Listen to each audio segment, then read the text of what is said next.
Hello everyone, Pratiksha this side. So in today's session, we're gonna discuss the legal framework in India regarding ADR.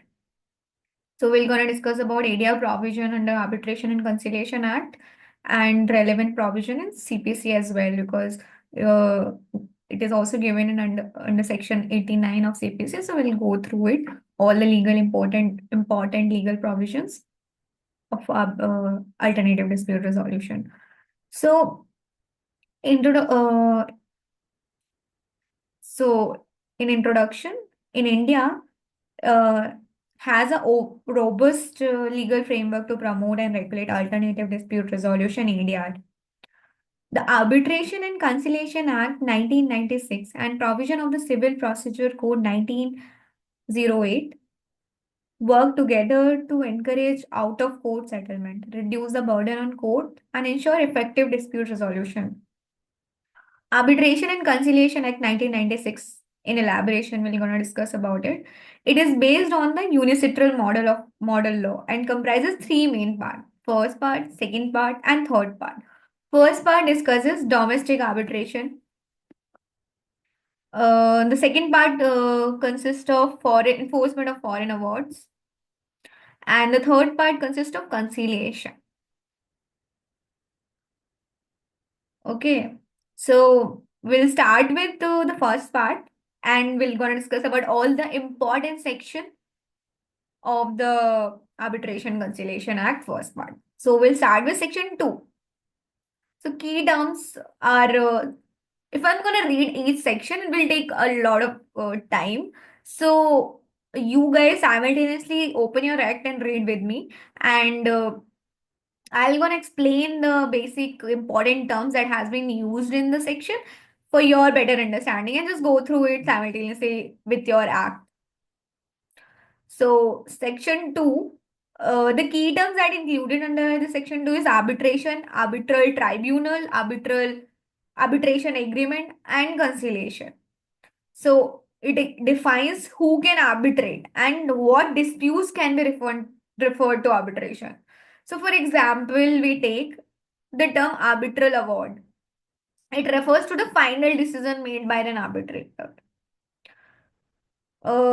Second important term we're gonna go ahead with arbitration agreement section. It is given in the section 7. It is really important section and you must know about it.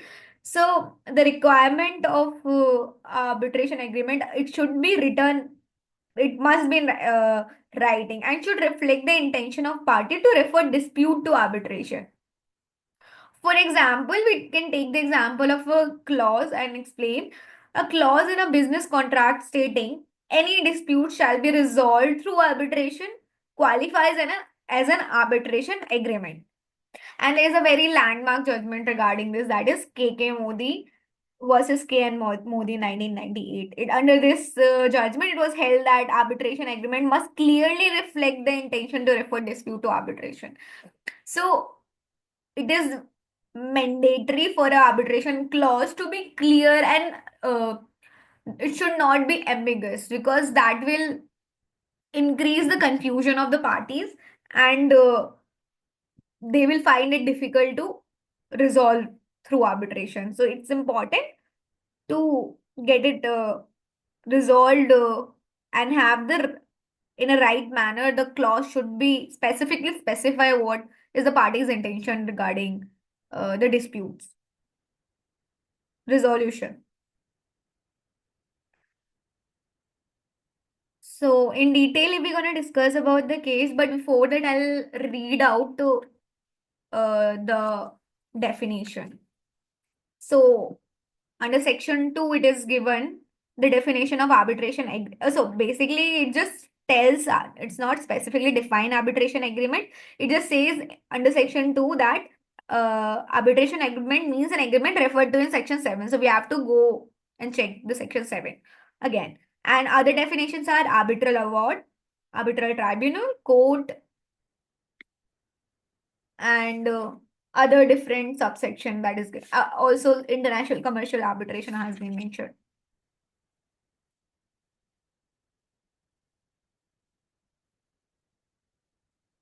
And section 7 talks about arbitration agreement. In this part, arbitration agreement means an agreement by the parties to submit to arbitration all or certain disputes which have arisen or which may arise between them in respect of defined legal relationship, whether contractual or not. Uh, Arbitration agreement may be in form of arbitration clause or in a contract or in the form of separate agreement.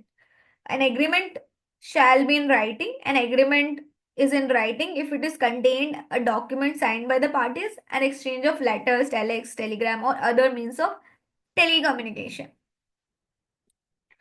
The reference in a contract to a document containing an arbitration clause constitute an arbitration agreement if the contract is in writing and the reference is such to make the arbitration clause part of the contract. So we'll in elaboration we'll read about K. Modi and K. Modi because it's a very important judgment to understand, uh, to comprehend the arbitration clause and to get to know the clear intention for arbitration. So the fact too was like the Modi family was divided into group A, K. N. Modi and his son, and group B, my Modi's sons, including K. Modi. Both groups owned several publicly limited companies, but disputes arose between them. To resolve these disputes, a memorandum of agreement was signed, which stated that the chairman of IFSCI, Industrial Financial Corporation of India, or his nominees was consulted on the matters and the decision would be final and binding. However, both groups were unhappy with the report submitted by IFCI. The report provided details about dividing the assets, and the group requested the chairman and managing director of IFCI then gave his final report with specific direction for implementation of the decision. Group B filed an arbitration petition in the Delhi High Court. On May 1996, under Section 33 of Arbitration Act 1940, they challenged the validity of the direction issued by IFCI chairman, claiming that the direction was not an arbitration award. So the issue raised in this judgment was whether the clause in the memorandum of agreement constitute an arbitration clause. Second was whether the decision made by chairman of IFCI is an arbitration award, whether filing a civil suit was an abuse of court process given the ongoing arbitration. So judgment under this judgment it was held that so the court examined whether the memorandum of agreement between the groups had an arbitration clause. Key finding was the court stated that there was no explicit mention of arbitration in memorandum. The clause simply stated that the chairman of IFCI or his nominee would consult and give a binding decision, but it did not refer to the arbitration process with an arbitrator. So it was concluded that the court held that clause did not constitute an arbitration clause because it did not refer to the dispute being referred to the arbitrator or an arbitration process. So was the decision can be considered as arbitration award? So the court considered whether the decision by the chairman of IFCI and his report constituted an arbitration award. The court referred to certain guidelines to help determine if the parties had agreed to arbitration and whether the decision was a true arbitration award. So the key findings was the decision by the IFCI chairman did not meet the criteria of arbitration award because it was not issued by neutral arbitrator following the process set out in the Arbitration Act. The court ruled that decision did not constitute an arbitration award. It was held by the court.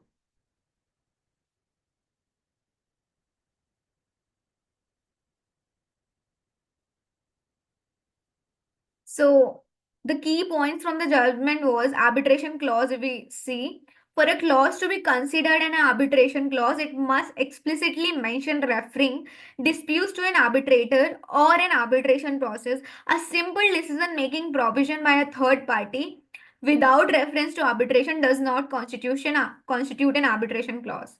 An arbitration award, a decision that is not made by neutral arbitrator under the framework of Arbitration Act 1940 is not arbitration award. This distinction is crucial in determining whether a decision has the same legal effect as an arbitration award. Civil suit Filing a civil suit while there is an ongoing arbitration petition may be seen as abuse of process if it raises similar issues in both cases. However, if there is no arbitration clause or award, the party may still pursue a civil suit, but the relief sought in both proceedings should be distinct to avoid conflicts. Conclusion: the Supreme Court clarified that arbitration and other disputes resolution methods, such as decision by third party chairman, must adhere to clear legal procedure to be considered arbitration award. It also stressed the importance of avoiding duplicative legal action like filing both an arbitration petition and a civil suit based on the same issue. The court ruled that Group B could not challenge the decision of IFCI under the Arbitration Act because there was no arbitration clause or valid arbitration award. The civil suit was allowed, but only to the extent that it sought different reliefs than the arbitration petition.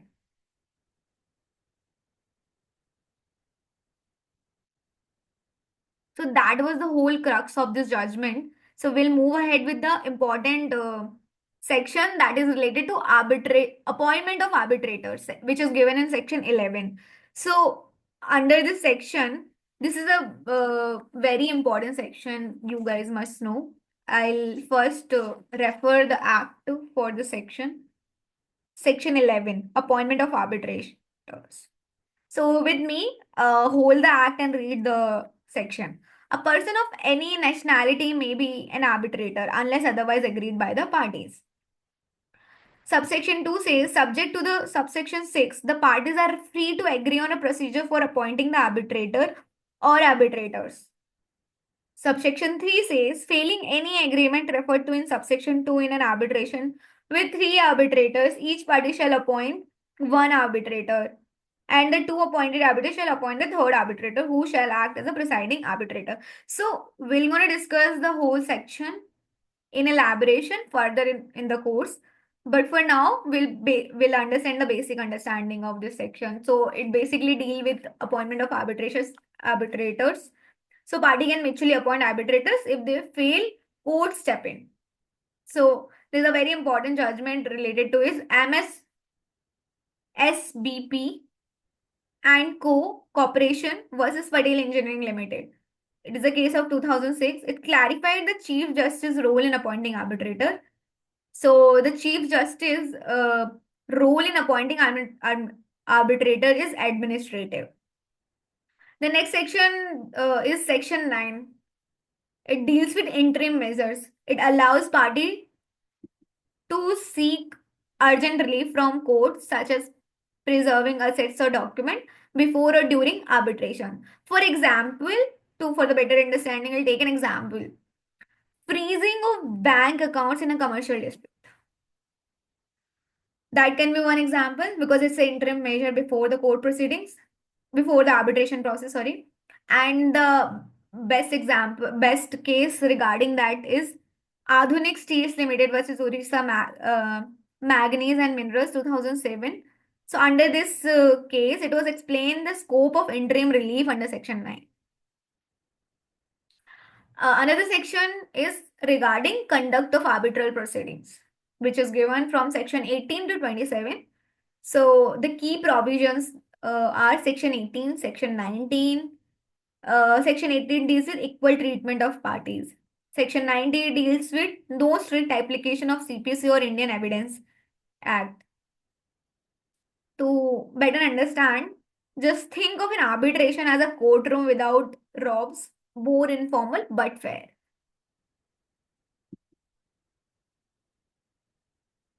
Arbitral award, Section 31 to 34.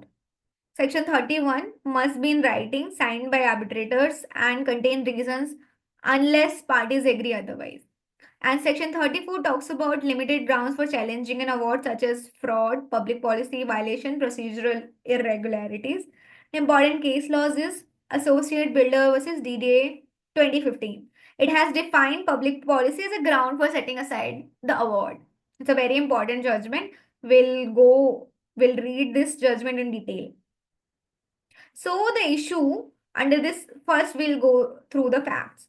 So the facts of this case such are Associate Builders had a contract with Delhi Development Authority (DDA) to construct houses. The work was delayed, and Associate Builders filed 15 claims, of which 4 were allowed by the sole arbitrator, and 2 claims were scaled down.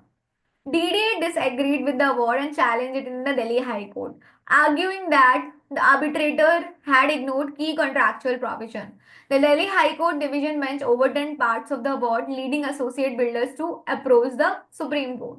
So the main issue was whether the division bench of the Delhi High Court was correct in interfering with the arbitral award, and how the term public policy should be understood under Section 34 of the Act when challenging the arbitral award. The court's judgment, Supreme Court in its decision made several observations. So the Supreme Court emphasized that the grounds for setting aside an arbitral award under Section 34 are limited. The court cannot interfere with the merits of the award unless it violates public policy. It highlighted that judicial intervention should be rare, especially when it comes to correcting errors of fact. The court made it clear that it is not a court of appeal for an arbitrator's findings. In this judgment, it was also defined, the Supreme Court further elaborated to the term public policy in the context of arbitral award. According to the court, fundamental policy of Indian law, this includes factors like ignoring orders of superior courts and arbitrary approach, and the principle of natural justice. An arbitral award cannot be set aside merely because the arbitrator made a factual error or evaluated evidence poorly. The award can only be set aside if it's arbitrary or capricious. Interest of India. This refers to awards that affect India's relationship with foreign nations. However, the court did not explain this in detail as it's dynamic and evolving concept. Morality is one other public policy concept. The court clarified that an award could be challenged on the ground that it is against morality if it shocked the conscience of the court, but this would mainly apply to matters of sexual immorality. It does not extend to general disagreement with the outcome of the award. And the other one is patent illegality. This refers to cases where there is fraud, corruption, or breach of fundamental legal policy principles. It also includes situations where the arbitrator fails to consider important aspects of the contract or laws. However, a mere error of law is not enough for the court to interfere with an award. So analysis of this judgment was that this decision clarifies the limits of judicial intervention in the arbitral award and strengthens the pro-arbitration stance of the Supreme Court. It narrows down the grounds on which arbitral award can be challenged, providing more certainty to the arbitration process. The ruling ensures that arbitration have wide discretion in assessing evidence and making decisions, and courts cannot easily overturn those decisions unless there are exceptional circumstances. Court must refrain from making decisions based on their own interpretation of facts. They can only interfere when the award violates public policy. The judgment also make it clear that challenges to arbitral awards under Section 34 are meant to be limited to ensuring that the award does not violate public policy, such as by being arbitrary, illegal, or against moral standard. The decision reaffirms the importance of arbitration as an alternative dispute resolution mechanism by discouraging unnecessary judicial interference. So the impact of this judgment was provides clarity on what constitute public policy in the context of arbitration awards and sets limits on judicial interference. It strengthens the arbitration process in India by reducing the chances of awards being overdone due to errors of facts, minor legal errors. However, it also opened the door for greater scrutiny in cases involving serious violation of law or public policy, ensuring that arbitral awards are fair and just while maintaining the integrity of process. Moving ahead with conciliation. Section 61 to 81 talks about conciliation. So it's we have already discussed many a times about this conciliation, but we mainly going to discuss the main legal provision of this. So voluntary informal process where parties are assisted by conciliator to reach a settlement. And the key section are Section 73. Settlement agreement is binding and enforceable like a court decree. Main important case is Haresh Dayaram Thakur versus State of Maharashtra. We have already discussed this case. It clarified that conciliation requires mutual consent and cooperation. The relevant provision uh, in the CPC, that is Section 89. Section 89 talks about settlement of dispute outside the court. And the objective of this section was the court must encourage party to settle dispute through ADR method. Mechanism that is recognized under ADR, that is arbitration, conciliation, mediation, lok adalat, and negotiation. The very important case law under this is, we're gonna discuss in detail about this case, that is FCONS Infrastructure Limited versus Cherry and Varke Construction Corporation. It's a case of 2010.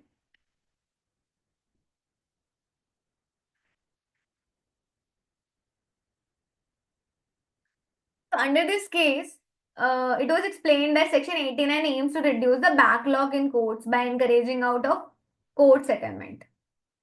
So the facts are like, parties Cherry and Varke Construction Corporation Private Limited and Afcons Infrastructure Limited. These two companies had entered into a contract for a construction of a highway. Disputes arose during the execution of a contract. Cherry filed a suit in a civil suit to resolve the dispute. However, Afcons argued that the matter should be referred to arbitration as the contract contained an arbitration clause. So the trial court initially denied Afcon's request, stating that the civil court had jurisdiction over the matter. However, Afcons contested the decision and the case ultimately reached the Supreme Court. So the key issues under this case was, uh, should disputes arising under construction contract with an arbitration clause automatically refer to arbitration? The second issue was, which type of disputes are non-arbitrable under Indian law? And the third issue was, what is the procedure that court must follow when applying Section 89 of CPC and Order 10 Rule 1A of the CPC, which promote settlement without court involvement? And the fourth issue was, are settlement reached through ADR process binding? And the fifth was, should reference to ADR to mandatory in cases where there is an arbitration clause? Legal principle. Several legal principles were central to this case. Section 89 of the CPC encourages settlement of disputes outside the court through method like arbitration, conciliation, judicial or mediation. Court must refer dispute to these alternative mechanisms when appropriate. And second was non-arbitrable disputes, that is criminal matters, matrimonial matters, guardianship issues, insolvency cases, testamentary matters, for example, bills, and doctrine of competence. This principle means that an arbitral tribunal has the authority to determine whether it has a jurisdiction over a dispute, including whether dispute can be arbitrated. So, under this case, the Supreme Court judgment upheld that disputes arising from commercial contracts, such as construction contracts, are generally arbitrable provided there is an arbitration clause. The court emphasized that arbitration is the preferred method for resolving commercial disputes in line with global trends promoting ADR. The court interpreted Section 8 of the Arbitration Act to state that once an arbitration agreement is established, courts must refer the dispute to arbitration, except where the dispute is specifically excluded from the arbitration. For example, criminal matters, matters related to public issues. The judgment also offered clarification on non-arbitrable disputes such as criminal cases, disputes related to guardianship, family law, insolvency matter, which fall outside the scope of arbitration. So the Afcons and Cherian case helped to solidify the importance of arbitration in India, providing clear guidance on its scope and the types of dispute that can be arbitrated. While the judgment generally favored arbitration, it also recognized certain exceptions, ensuring that some matters remain under the jurisdiction of the court.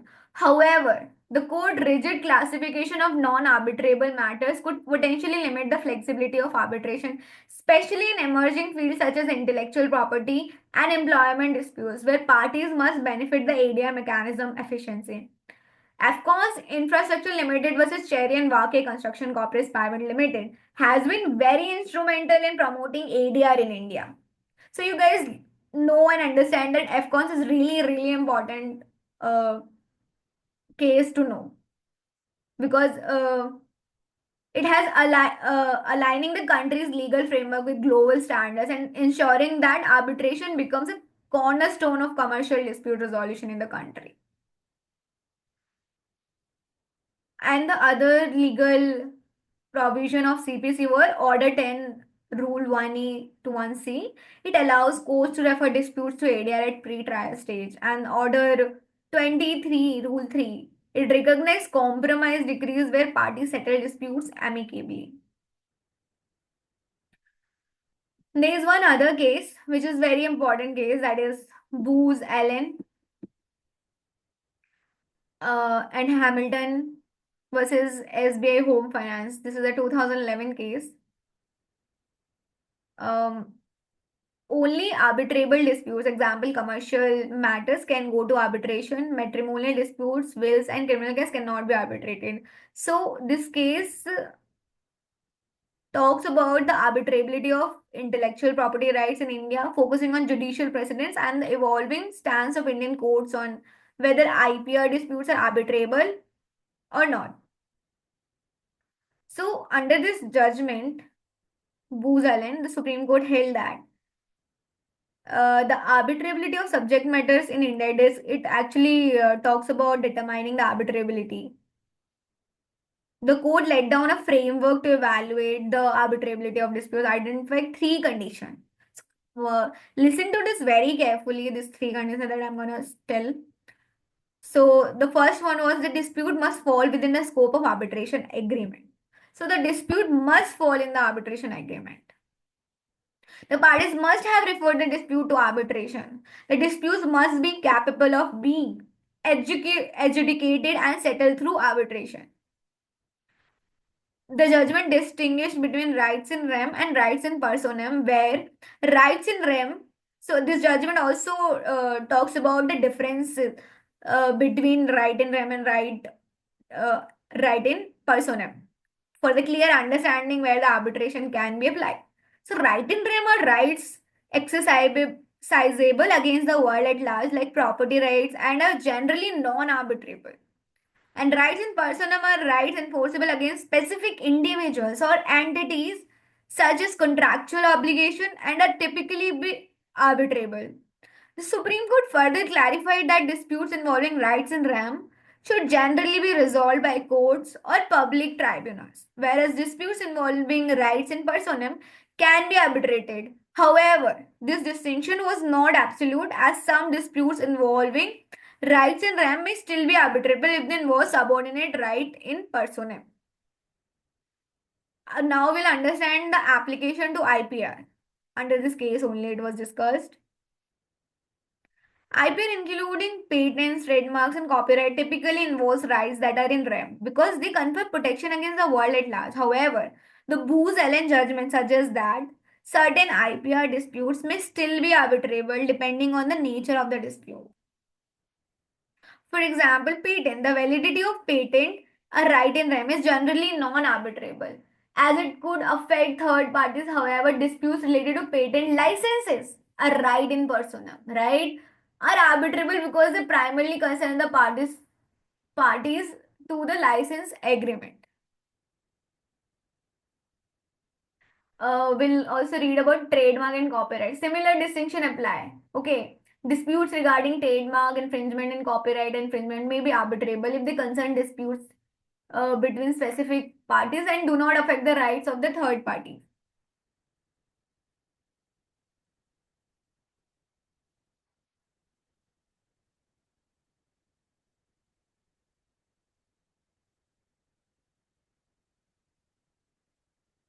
So there's a one more judgment which Vidya Darulia judgment in 2020. So the Supreme Court reinforced the Booz-Allen ratio and clarified that the classification of disputes in right in rem and right in person is not always determinative of arbitrability. The court highlighted that right in rem can result in enforceable rights in personam, such as IPR disputes, and thus disputes related to passing off or infringement may still be arbitrable if they involve rights between specific party and do not affect the third party. So concludes that by emphasizing that IPR disputes should not be categorically excluded from arbitration simply because they involve right in a realm. Because disputes over the validity of IPR, like patents, are non-arbitrable issues related to infringement of IPR or passing off, which affect only the parties involved, are arbitrable. The Vidya Darolia judgment further clarified that arbitration is suitable for resolving disputes over right in personam arising from IPR, promoting party autonomy and pro-arbitration stance. Thus, the legal landscape regarding the arbitrability of IPR in India is evolving, with recent judgment reinforcing the idea that arbitration should be allowed in IPR disputes that involve right in personam such as infringement or passing off. Courts must carefully consider the nature of dispute and its impact on third parties before determining whether it is arbitrable or not. So, wrapping up it here, so just go through the summary for the clear understanding of the whole chapter that we have discussed today. So,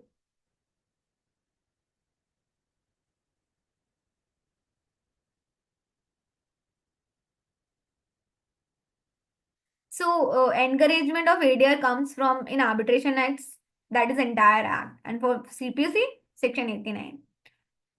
Recognition of award is given in Arbitration Act is under Section 35, that is binding like decree. Whereas in CPC, Order 23, Rule 3, compromise decrees, it talks about. Referral to ADR, Section 8, arbitration agreement, whereas CPC, Order 10, Rule 1A to 1C. Scope of ADR mechanism, arbitration and conciliation, whereas in CPC it is given arbitration, mediation, local adalas, and etc. negotiation. So next session will be of module 2. We'll further discuss about module 2 in detail in the next session. Thank you.